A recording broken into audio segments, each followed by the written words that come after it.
I won't leave you waiting in between. And the cigarette you bummed from me is almost burning out. You suck it till your fingers burn and then you throw it on the ground. Bienvenue sur le podcast Les enfants vont bien. Ici, vous entendrez parler de PMA à l'étranger, de GPA, de conception artisanale, d'adoption et de bien d'autres termes qui accompagnent les parcours de conception de nos familles. Vous entendrez aussi et surtout des familles homoparentales, monoparentales par choix ou de fait, adoptantes, nous raconter leur parcours extraordinaire au sens littéral du terme, vers la parentalité. Parce qu'en France, le chemin est bien avancé mais n'est pas encore abouti, je vous propose d'écouter des témoignages de nos quotidiens qui vont vous rassurer sur le fait que nos enfants vont bien.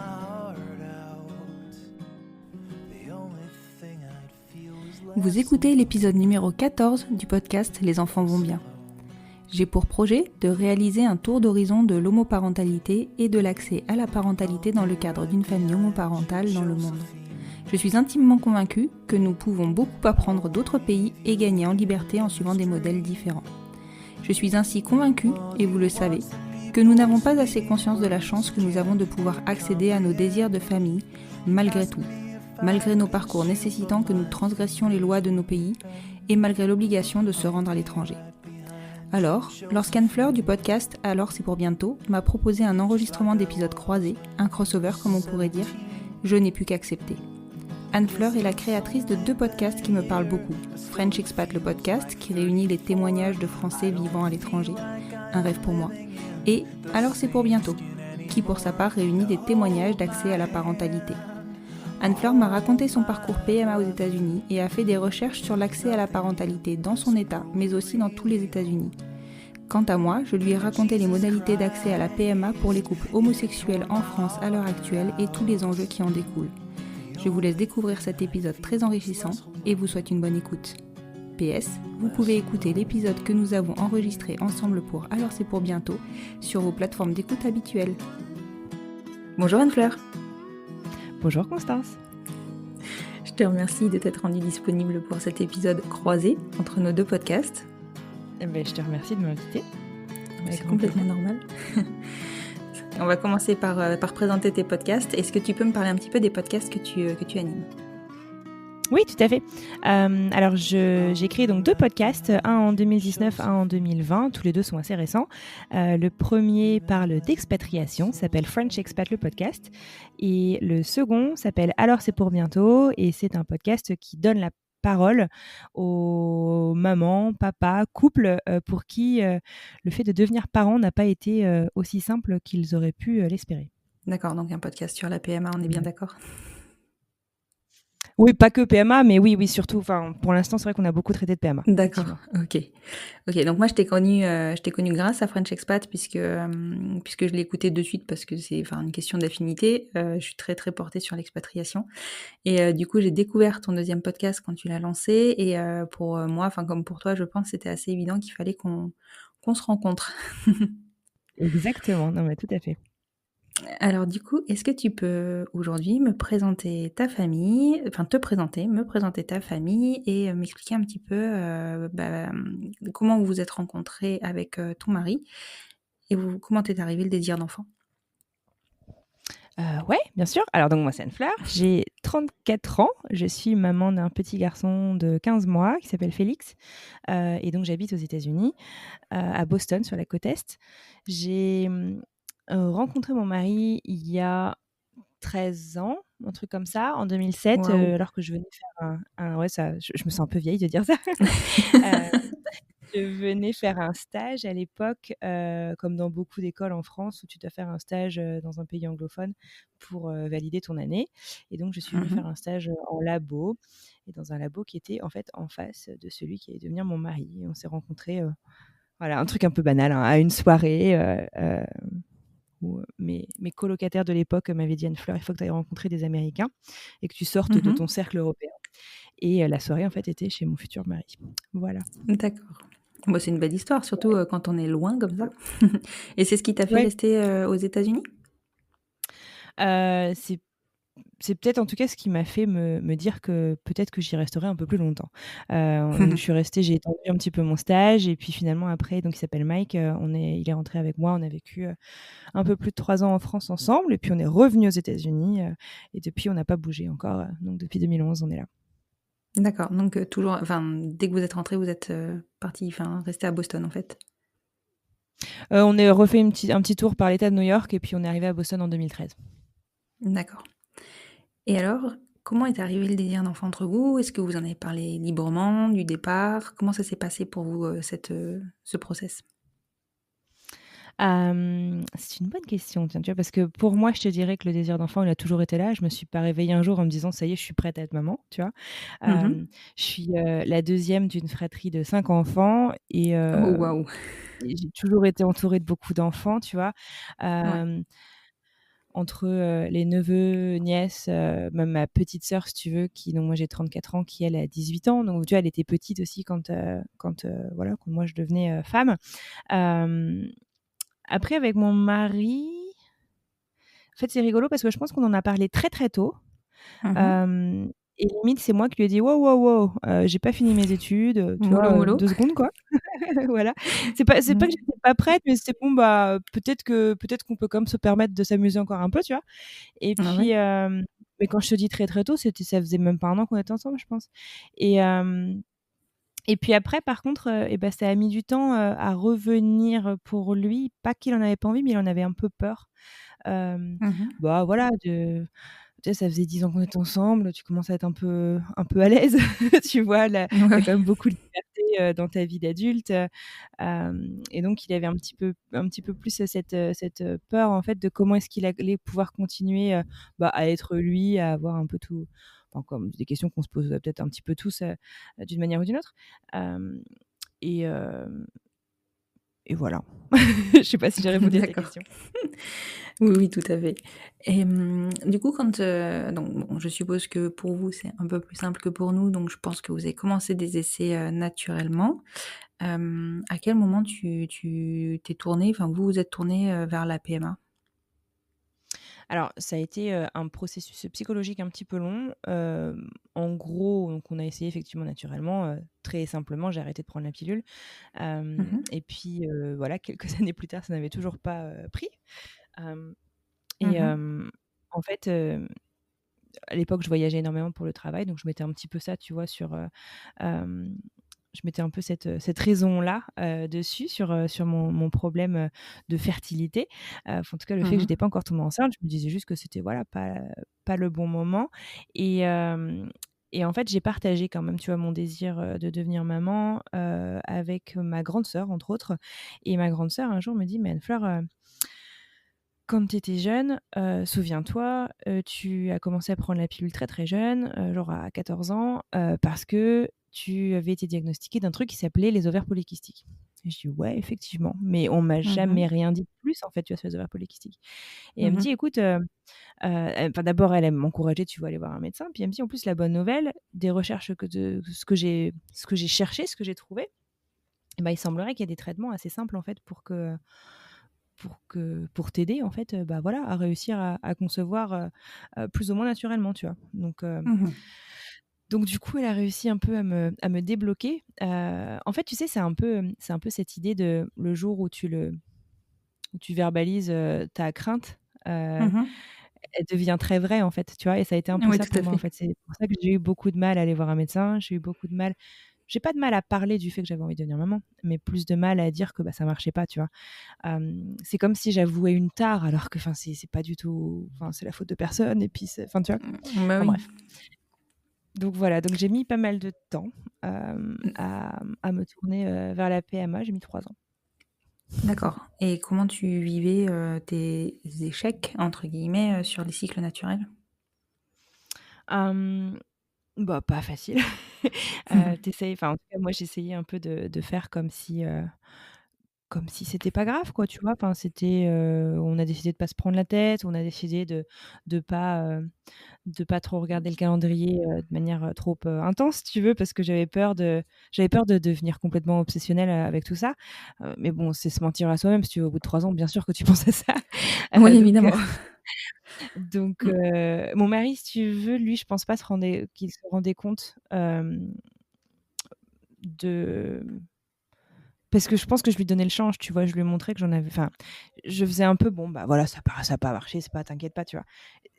Enfin, Mmh. en te racontant l'histoire, en fait, je me rends compte, à quel point c'est bizarre, si tu veux, de raconter ça, Ouais, mais ouais, c'est comme ça que ça s'est passé dans notre couple, en tout cas. OK. Et alors comment ça se passe la PMA aux États-Unis? Est-ce que c'est comme en France ou enfin, c'est un process particulier? Enfin, concrètement, qu'est-ce que tu as dû faire pour accéder à la PMA? Ouais, alors d'abord, moi, donc j'ai quand j'ai enfin, pris mon courage à 2 mains et que je suis allée voir, un médecin, je suis allée voir mon gynéco. Elle me dit: «Vous avez bien fait de venir me voir, mais je vais donc, vous faire une referral». Enfin, comment est-ce qu'on dit en français, tu vois? Une On t'envoie vers recommandation? un autre médecin, quoi. Une Oui. recommandation, pardon. Donc je vais vous faire une recommandation, puis vous allez aller, dans un centre de fertilité. Alors les centres de fertilité, tu vois, moi je suis vue en fait au sein d'un cabinet médical et c'est les cabinets médicaux pardon, à l'américaine où tu as en fait un peu toutes les spécialités. C'est pas un hôpital, mais Mmh. tu as un peu toutes les spécialités et donc dans ce même, bâtiment, bah, tu un département qui s'appelle santé de la femme dans lequel tu vas avoir la gynéco, mais aussi, bah, du coup, la fertilité. Donc là, D'accord. le rendez-vous, j'ai peut-être mis un petit peu de temps, à l'avoir, enfin, je sais pas, peut-être 2 mois. Pour moi, c'est un peu long parce que je suis pas patiente, hem et Je comprends. tu sais, une fois que tu t'es enfin décidée, en fait, à faire avancer les Mais choses, c'est bon, tu ça. plus envie d'attendre. Mais au bout de 3 ans, tu peux pas dire que tu es pas patiente. Tu as Oui, assez c'est ça, patienté, je pense. c'est un peu paradoxal, c'est ça.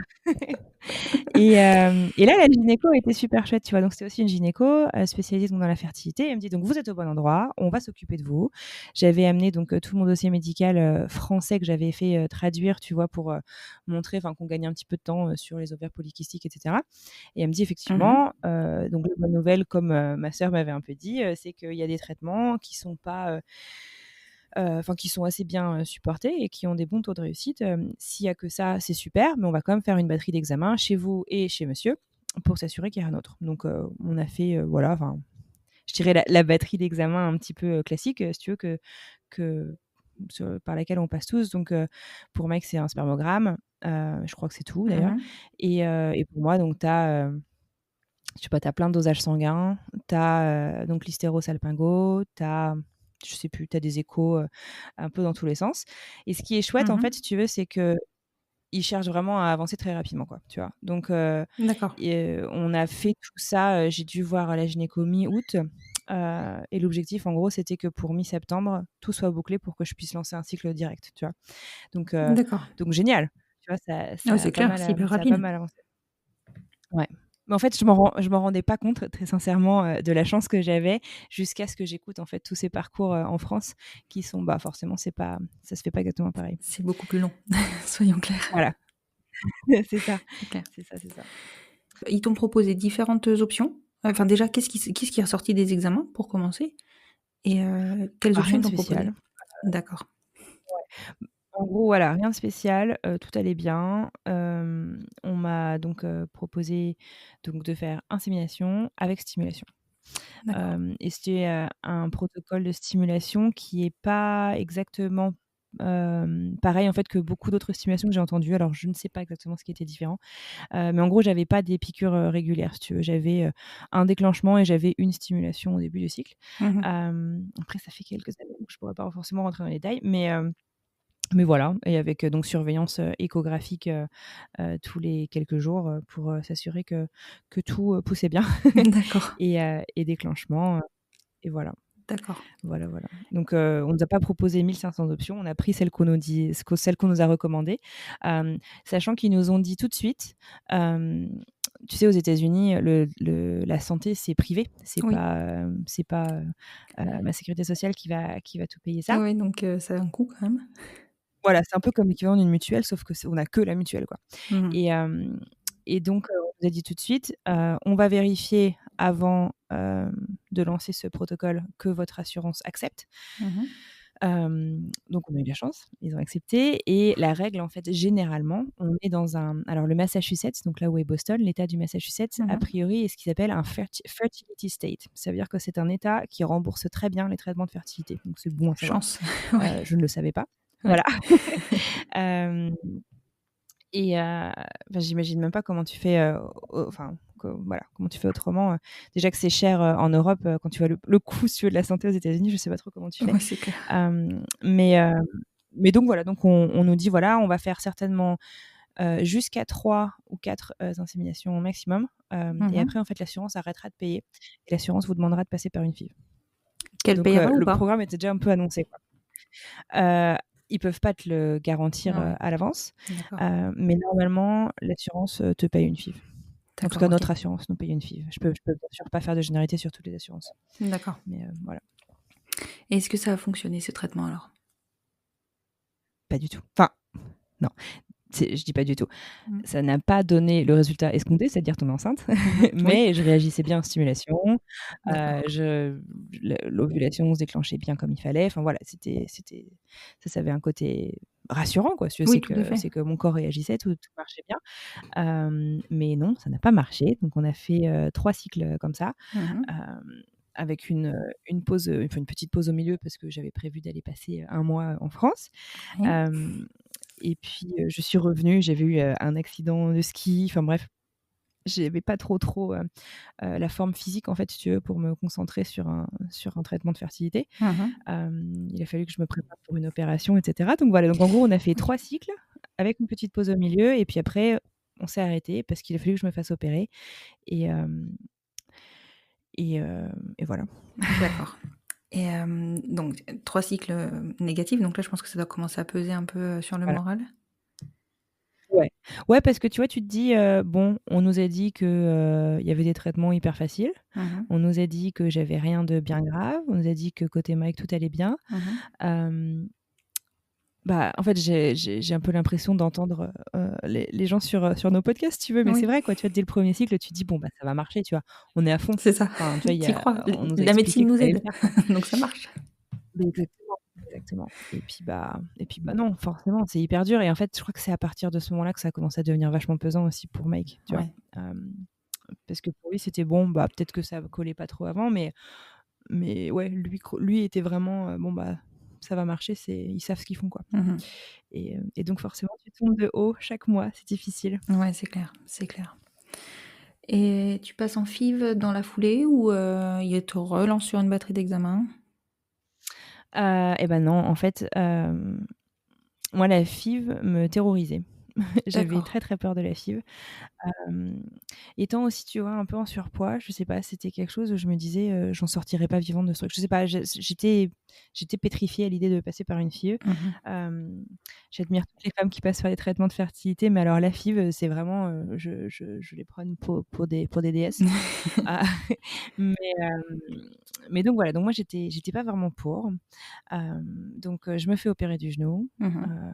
et puis là on commence un peu à sortir la tête de l'eau, je remarche au bout d'1 mois, enfin quelques semaines et puis donc au bout d'1 mois, on relance un peu les conversations sur, bah, la parentalité et tout Mmh.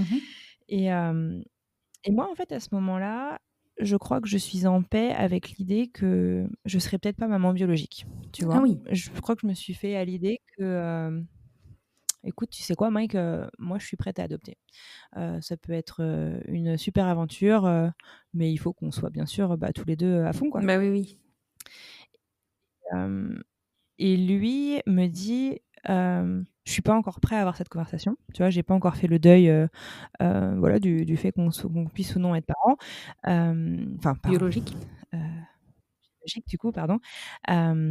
Et en fait, heu, c'est un peu rigolo parce qu'on a cette conversation, avec Mike, et lui me dit: «S'il te plaît, attendons un petit peu avant d'avoir cette conversation, vraiment, sur la parentalité parce que je sais pas, enfin je suis pas vraiment prêt, j'ai pas vraiment fait mon deuil en fait d'être papa biologique». Alors je dis: «OK, très bien» et puis il me dit: «De toute manière, j'ai fait un rêve, d'ici à la fin de l'été, tu seras enceinte. Waouh! J'en suis sûre. Je l'ai vu, j'en suis sûre et cetera». Bon, très bien, et donc je dis: «Bah, voilà, je respecte». Si on devait être, c'était à peu près son anniversaire, donc c'était mi-avril. Mmh. Hem Et non, mi-mai, enfin bref, on s'en fout. Mais voilà, donc c'était au printemps. Ouais. Et puis, donc je respecte son choix. Je dis: «Bon, bah, très bien» et puis je lui dis: «De toute manière», enfin bref, on reparle un peu, si tu veux, de la vie, de tous les jours. Moi, à l'époque, avec, donc un des aspects, des ovaires, polykystiques, c'était tes cycles sont un peu dans tous les sens. Mmh. Donc j'avais, heu, des cycles, parfois à rallonge, parfois, minuscules et donc là, je lui dis: «Oh bah, en plus, là, je sais pas trop comment ça vient dans la conversation, mais j'en suis genre à je sais pas, genre J36, J37 ou un truc comme ça». Hem Et il me dit: «Mais tu sais, avec mon intuition, tu devrais quand même faire un test». Et donc là, bon, bah, voilà, tu me vois un peu venir. Heu, le lendemain, je reviens, du drugstore du coin avec, mon petit test et j'ai découvert que, au bout de 4 ans, d'essai, j'étais finalement tombée enceinte naturellement. Eh mais c'est extraordinaire, c'est génial. Et donc finalement sans passer par la FIV. C'est génial. Sans passer par la FIV. En tout cas, pas pour le premier. J'espère pas pour le deuxième non plus, mais voilà. Et sinon, Mike, il a d'autres intuitions comme ça, qui pourraient être intéressantes? Il a su que c'était un petit garçon. Il a Waouh! su que c'était bon après, tu sais, c'est des petits trucs, hein, Oui, mais mais bon, parce que c'est déjà, tu as quand même une chance sur 2. c'est pas faux. Mais Non, mais c'est non, c'est super. rigolo. Il m'a sorti comme ça quelques petits trucs, tu vois, sur la pendant la grossesse où, ouais, c'était marrant, quoi. Il avait des trucs comme ça où ça le prenait et jure, il est pas du tout comme ça, quoi. Il est pas mystique du tout dans la vie, quoi. Ouais. C'était vraiment propre au moment, je sais pas, c'était marrant. Non, mais c'est super. Écoute, franchement, en l'occurrence, c'est lui qui l'a su avant toi. C'est rare, mais il faut le Ouais, noter. c'est ça, c'est clair. C'est clair. Bon, c'est impeccable. Et ta grossesse s'est bien passée, après tout ça? Ouais, la grossesse s'est super bien passée, enfin, en fait, je crois que toutes les mamans qui sont tombées enceintes oublient, enfin, Oui, presque en c'est tout pas cas, faux. c'est un peu l'impression que j'ai. Tu oublies quand même pas mal toutes les emmerdes. Donc, grossièrement, tout s'est très bien passé. J'avais quand même des attelles au poignet parce que j'avais les carpiens, tout cassés, Ah oui, c'est vrai j'avais qu'il y a enfin, tu vois, ça. j'avais Mmh mh. plein de petits mots, de tous les jours, mais je veux dire, j'étais heureuse, je me sentais bien dans mon corps et finalement, c'est ce qui compte, quoi. Oui, c'est clair. Et donc Félix, tu me disais à quel âge aujourd'hui? 15 mois. 15 mois, oui, c'est encore un tout petit. Profites-en parce Oui, que ouais. c'est vraiment les plus beaux moments, soyons clairs. C'est vrai. En tout cas, ça passe vite. Oui, c'est des chouettes moments. Pendant ton parcours de PMA, est-ce que tu as été amenée à croiser des couples, homosexuels? Parce que la question qui se pose quand même, c'est aussi de savoir, comment ça se passe pour les couples, homosexuels, ou, monoparentaux, hein, les femmes seules, Ouais. aux États-Unis? Ouais, alors je n'ai pas rencontré, de maman solo, aux US, enfin en tout cas pas avec qui j'ai pu échanger, sur le parcours, parentalité. Par contre, ouais, des couples notamment de mamans, bah, que tu croises, voilà, en allant faire, nos examens si tu veux, quand tu fais ton parcours PMA, quand tu y vas tous les 2 jours, tu connais un peu tous les patients Eh et oui, c'est clair. et hem et donc ouais, j'ai pu un petit peu échanger sur, les modalités d'accès, bah, à la PMA. Et un truc que j'ai trouvé aussi, en fait, intéressant de savoir, c'est que, la PMA est ouverte à tout, personne, donc maman solo et couple, bah, hétéro ou homosexuel dans tous les États. C'est sur Ah le oui, plan fédéral. d'accord. D'accord, c'est fédéral, OK. Ah Ouais. oui, ça, je pensais, tu vois, que c'était que c'était spécifique à chaque État. Non, alors enfin, de ce que j'ai compris, hein, ce qui est spécifique à chaque État, ça va être sur les liens de filiation, et comment est-ce que ça va être légiféré.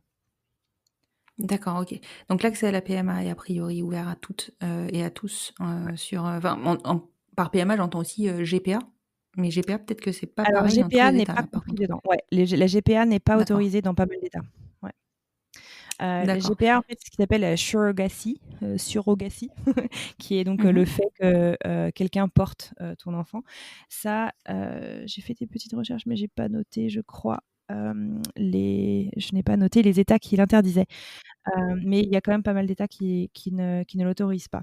Un truc qui est intéressant D'accord. sur la surrogacy, c'est, hem, que en fait, ce que me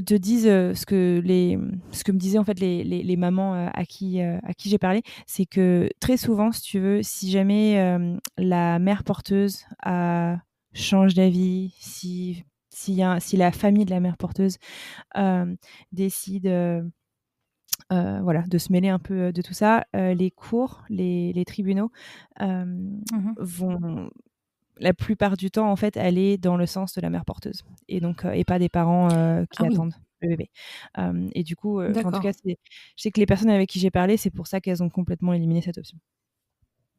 D'accord. Malgré le fait que ce soit très encadré, par notamment, des contrats et par tout un environnement juridique, hein, finalement, qui est obligatoire, Ouais. Ouais, d'accord. après, Ah oui, je c'est suis pas juriste, mais en tout cas, voilà, c'est ce que j'ai entendu. Par contre, ce que j'ai d'accord. trouvé, super, chouette dans la surrogatie, c'est que du coup, tu peux, avoir une mère porteuse qui va venir avec son propre, œuf, mais tu peux Mmh. aussi, aller utiliser, ton propre, œuf, enfin voilà, pour avoir, ta partie aussi, voilà, de un peu Génétique, ouais. de génétique, dans l'histoire. Enfin, je trouvais que c'était chouette, comme, Ouais, c'est une chouette possibilité. option, Ouais. effectivement. D'accord. Et alors tu me disais que la filiation était, beaucoup plus simple, aux US, qu'en France pour les couples gays? Ouais, enfin, moi après voilà, je n'ai pas vécu le truc, ni aux US ni en France, mais donc Oui, bien ce sûr. que me disaient, voilà, mes amis, en gros, et donc ils ont un truc qui s'appelle le second parent adoption, qui se dit aussi co-parent adoption, je crois, qui est en fait le même type d'adoption que pour les beaux-parents. Donc belle-maman, beau-papa, qui veut, hem, voilà, qui veut adopter, un enfant biologique ou adoptif de son conjoint. L'enfant Mmh. doit avoir soit moins de 14 ans, auquel cas ça se fait relativement facilement, et s'il a plus de 14 ans, il faut que l'enfant donne son propre consentement, également. Hem Ouais. Ça n'affecte pas du tout l'adoption ou enfin les liens en tout cas de parenté du 1er parent. Un truc qui est intéressant, c'est que du coup, ce que me disait, ma copine Camille, quand, sa femme a accouché, Mmh. en fait, aux États-Unis, tu as quelqu'un, en fait, qui débarque dans ta chambre à la maternité, dans les 2 jours, d'hospitalisation, et qui te Mmh. donne, en fait, un papier pour préparer le certificat de naissance. Et donc là, tu choisis le prénom, 2e prénom, tu dis qui tu es, enfin voilà, voilà. Et en fait, là, on lui a demandé: «OK, vous choisissez l'étiquette, si je puis dire, que vous voulez qu'on vous donne». Donc elles ont choisi toutes les 2 maman. Et donc elles sont toutes les 2 Ah mamans super. sur le certificat de naissance, tu vois? Tu peux choisir Mmh. d'être maman, papa ou juste parent, tu vois? Donc ça peut être, enfin, voilà. Et Ah oui, c'est vraiment, ouais, ils ouais, adaptent le livret de famille, quoi, enfin ouais, clairement ou l'acte de naissance. exactement, exactement. Mais le risque, qu'il y avait, ce qu'elle me disait, et c'est pour ça qu'elle, finalement, elle a fini par faire cette co-parent adoption, c'est que, si tu sors, des États, gay friendly, parce qu'il faut pas se voiler la Mmh. face quand même, aux États-Unis, c'est 50 États et c'est très, très, divers en termes, de droits Ouais, pour c'est tous, clair. et notamment, de droits, pour la communauté LGBT. Et hem et en fait, donc voilà, si elles sont amenées, je sais pas, à déménager dans un État qui est moins gay friendly, c'est, enfin, le certificat de naissance, en fait, vaut rien en termes de D'accord. législation sur la parentalité. Donc du coup, c'est pour ça qu'elle est passée par l'adoption. Et un autre truc aussi que j'ai trouvé génial sur enfin, en tout cas, elle trouvait ça vraiment fantastique sur le, certificat de naissance, c'est que du coup, il n'est écrit nulle part qui, elles ont fait une FIV réciproque, et donc Mmh. c'est écrit nulle part qui d'entre elles a porté le bébé et qui, a donné, l'œuf. Et je trouve ça chouette, en fait, du coup, parce que on est maman et c'est tout ce qui compte, quoi. Donc Au voilà. même titre l'une que l'autre, ouais. Mmh mh. Voilà. Et pour tout ça, il n'y a donc pas besoin de mariage? Puisque le mariage n'est pas légalisé partout? Ouais, alors c'est un excellent point. Alors, il y a la plupart, donc le Massachusetts, tu pas besoin d'être marié, et attends, j'avais fait une petite liste, ouais, tac, tac, tac, 9, 4, 15. Tu as 15 États, 14 États pour lesquels tu n'as pas besoin d'être marié pour avoir accès à cette, co-parent, adoption. Voilà. Ah d'accord. Ah oui, ce qui est plutôt, enfin ça libère énormément l'accès à la parentalité pour les couples, homosexuels, hein, Ouais, clairement, ouais. c'est quand même beaucoup plus simple. Et est-ce que tu as notion, alors je sais que tu n'es pas spécialiste, hein, mais est-ce que tu as notion, de chiffres peut-être d'accès à la parentalité, enfin de bébés nés, grâce à la PMA, pour tous, on va dire, aux US ou pas du tout? Non, malheureusement, j'ai pas fait cette recherche. Je Non, peux mais il y essayer de a te aucun souci, retrouver ça. je Ouais. pourrais rechercher aussi. Non, non, mais c'était juste au cas où, parce que j'ai l'impression que comme c'est facilité finalement, peut-être que ça aide, certains couples à passer le pas. Complètement. Ce que je lisais par contre effectivement, c'est que le trend, depuis 5 ans, est en énorme augmentation et ils voient aussi une énorme augmentation, sur, l'adoption, de la second parent, co-parent adoption. Hem Mmh. et ça, bon, bah, c'est malheureusement, c'est que Trump est passé, en fait et du coup, les gens ont commencé à avoir Ouais. un petit peu peur sur leurs droits et donc ils se sont dit: «Vas-y, on boucle les adoptions». Donc ça veut dire aussi enfin, ça montre bien quand même que du coup, il y avait énormément de familles, en fait, qui vivaient comme ça et qui le vivaient très, très bien. Hem et voilà. Donc c'est des gens, en fait, je pense, qui cherchent à Oui. régulariser, en fait, leurs droits, vis-à-vis de leurs enfants et vice versa. Oui, parce que c'est vrai que ce qui est difficile, c'est qu'on sait, hein, que dans nos cas, on est, soumis à, au pouvoir qui est en place, et à l'étiquette du pouvoir qui est en place et quand on entend même en France que certains, partis, scandent que concrètement ils reviendraient sur, toutes les adoptions prononcées, s'ils passaient au pouvoir, ça c'est sûr que ça fait peur. Alors c'est clair que nous, en France, avec l'adoption plénière, normalement on est, assuré qu'il n'y a aucun moyen de revenir sur l'adoption, mais sur une adoption simple comme celle qui semble être, celle dont tu me parles aux États-Unis, l'adoption est révocable, en fait. C'est complètement hallucinant que ça puisse être réversible. Enfin, ouais. Oui. Mmh. Ouais, c'est ça. Alors après, bon, évidemment, je pense qu'il y a des faits de société, enfin dans 10 ans, on n'en parlera plus parce que ce sera ancré et on se posera même J'espère. plus la question, mais ouais, j'espère aussi. Mais en tout cas, c'est ce qui se vérifie dans les pays où c'est déjà, en place, Ouais. où c'est déjà en place depuis un long moment. Mais c'est vrai que, bon, on est toujours, enfin jamais très serein finalement par rapport à tout ça. Non, c'est clair. Je comprends et ouais. Mmh. Un truc, je sais pas si tu sais, ce qu'elle m'a dit aussi ma copine, c'est sur les donc tu as besoin de recours à un don de sperme et il y a 3 options sur, l'anonymat, en fait, du don. Ah oui, est-ce que tu peux m'en parler un petit peu du don de sperme, Ouais, effectivement? bien sûr, en fait, ce que ma copine me disait, donc c'est que, d'abord, à partir du moment où le donneur de sperme donne son sperme, il, abandonne tous ses droits de parentalité, enfin de filiation. Hem Mmh. Et donc tu as 3 options, c'est donc, soit tu le connais, de manière, artisanale ou non, mais voilà. Soit tu fais ce qui s'appelle un OK. OpenID, c'est-à-dire que c'est l'identité, tu la connais toi en tant que parent, mais, enfin, tu as des informations, pardon, sur, le donneur, mais, ton enfant, en fait, tu vois, à partir de 18 ans, s'il a vraiment besoin de trouver, qui est le géniteur, côté masculin, et ben, il peut avoir des informations, Mmh. sur le donneur à ce moment-là et sinon tu peux aussi avoir donc, une donation, complètement, anonyme et ma copine, ce qu'elle a décidé de faire, c'est un OpenID, donc que son fils puisse, retrouver, le donneur si nécessaire. Elle espère que comme elle me dit, elle espère qu'elle lui suffira avec sa femme. Oui, bien Mais sûr. voilà, mais elle préférait garder cette option pour que la décision revienne à son enfant, voilà, comme ça, si ça se présente.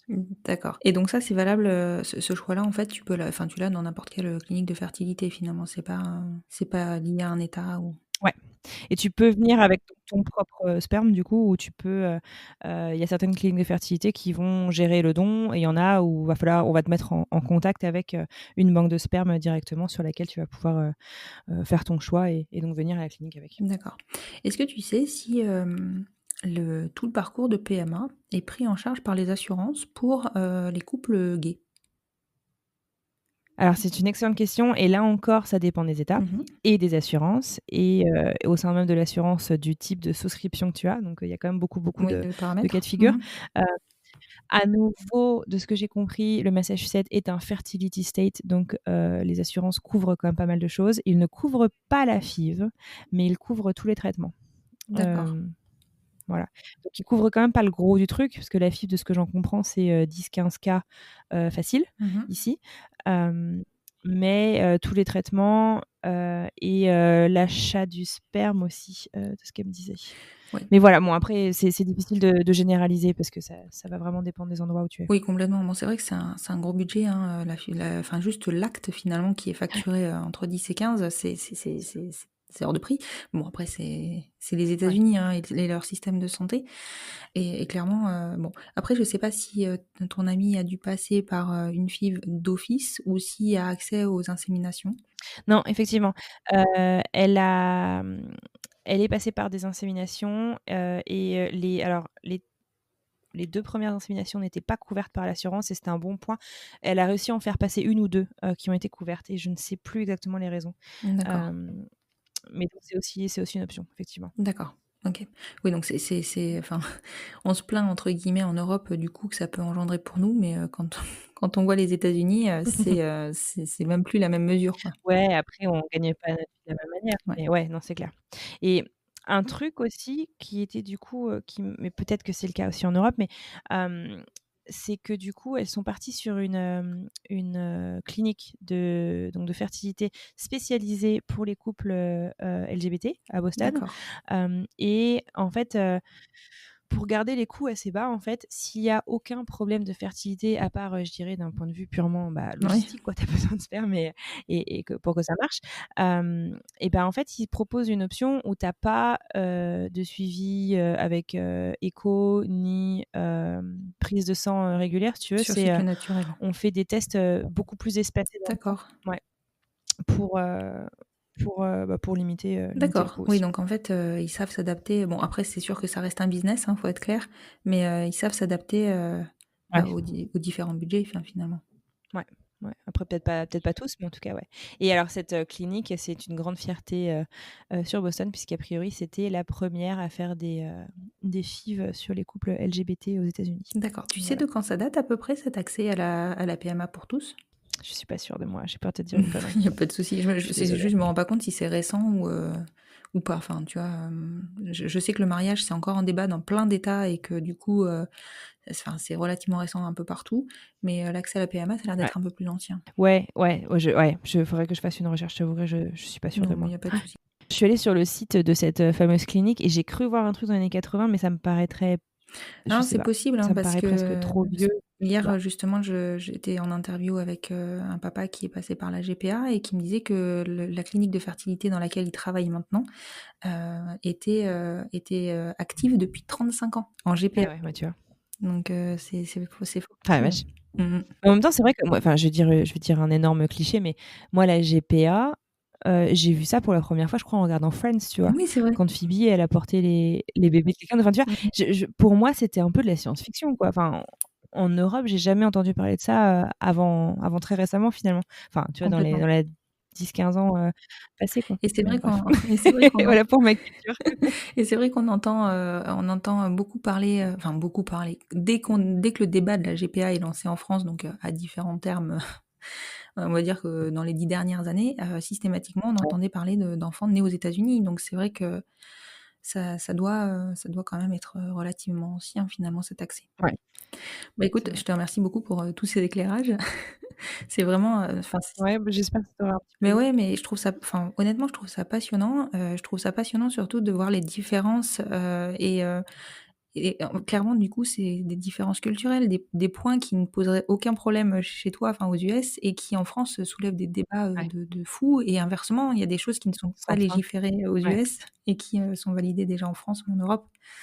Donc c'est vraiment intéressant. Qu'est-ce qu'on peut te souhaiter pour la suite? Écoute, que la parole soit suffisamment libérée sur toutes ces questions de parentalité, pour que voilà, qu'on puisse en parler en fait, dans l'espace public, hem, de manière beaucoup plus libre et apaisée. Mmh. Je pense que c'est ce qu'on peut souhaiter, en tout cas en général à la communauté. Et puis, bah, à moi personnellement, écoute, je suis assez heureuse. J'ai beaucoup de chance. J'aimerais bien agrandir ma famille, mais voilà, tout va bien. D'accord. Écoute, je suis d'accord avec alors je vais rebondir sur le début de ta de ta question de ta réponse pardon pour la communauté. Je pense qu'effectivement aujourd'hui la parole se libère de plus en plus sur beaucoup de choses, sur la maternité comme sur les accès à la parentalité. Et je pense que nos podcasts, sans vouloir nous lancer des fleurs, mais en tout cas font du bien pour justement aider à faire avancer les choses. Je dis pas qu'on va faire avancer les choses de façon démesurée, mais en tout cas, on libère la parole, nous aussi, avec nos podcasts. Et ça, je trouve ça génial. D'ailleurs, je réinvite les auditeurs à aller écouter tes 2 podcasts, mais particulièrement celui sur la fertilité. Donc, alors c'est pour bientôt. Et pour la deuxième partie de ta réponse, je ne te souhaite que ça, de pouvoir agrandir ta famille. Après, Merci. je me doute que c'est pas forcément évident, mais des fois, c'est vrai qu'on entend régulièrement des parcours qui commencent en PMA et qui finissent en grossesse naturelle, surtout sur le numéro 2. Donc je te le souhaite. Écoute, c'est tout ce que je me souhaite. Et je te le souhaite aussi. Je te remercie beaucoup, Anne-Fleur, de ta disponibilité et surtout de toutes tes petites recherches parce que franchement, je trouve vraiment ça plaisant en tout cas. Merci infiniment à toi. J'ai pris également beaucoup de plaisir à répondre à tes questions et à faire des recherches avant qu'on se parle. Alors merci beaucoup pour tout ce que tu fais et merci de m'avoir invitée. Mais je t'en prie. Merci beaucoup Anne-Fleur. À bientôt. À bientôt. Et voilà, c'est la fin de cet épisode. J'espère qu'il vous aura plu, et si c'est le cas, n'hésitez pas à soutenir le podcast en lui mettant 5 étoiles sur votre plateforme d'écoute, et plus particulièrement sur Apple Podcast, afin de lui donner plus de visibilité. N'hésitez pas à le partager et à le faire découvrir, plus nous gagnerons en visibilité, et plus nous aiderons d'autres familles à se construire, et ainsi nous normaliserons les nouveaux schémas familiaux. Peut-être aurons-nous aussi la chance de pouvoir rassurer et montrer la voie aux nouvelles générations. Vous retrouverez en note de cet épisode le compte Instagram d'Anne-Fleur ainsi que les comptes Instagram de French Expat le podcast et de Alors c'est pour bientôt. Je vous souhaite une très belle fin de journée et vous dis à vendredi prochain pour écouter un nouvel épisode du podcast Les enfants vont bien. You asked me if I'd pinch you, but my fingers wouldn't bend. I'll be right behind you, Josephine. Just like I was when we were 17. I guess it's only been a year, but still it feels like 34. I don't feel like I am living in the same skin anymore. Now hold my hand, I'll hold my breath. There's nothing in this world we really own. And Jesus Christ, if you tore my heart out, the only thing I'd feel is less alone, less alone.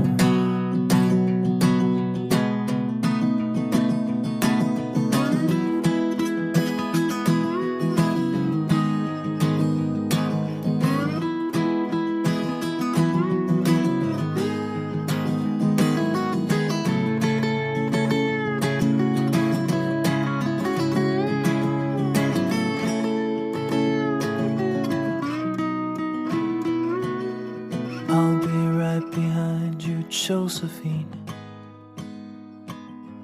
Even when my soul's an amputee, and my bleeding heart is sinking in the lake inside my chest. So I grab what I can cling to and I leave behind the rest. Now hold my hand, I'll hold my breath. There's nothing in this world we really own. And Jesus Christ, if you tore my heart out, the only thing I'd feel was less alone. Now hold my hand and take my breath and leave behind the things you'll never own. And Jesus Christ, please tear my heart out. Oh, I wanna feel a little less alone, less alone.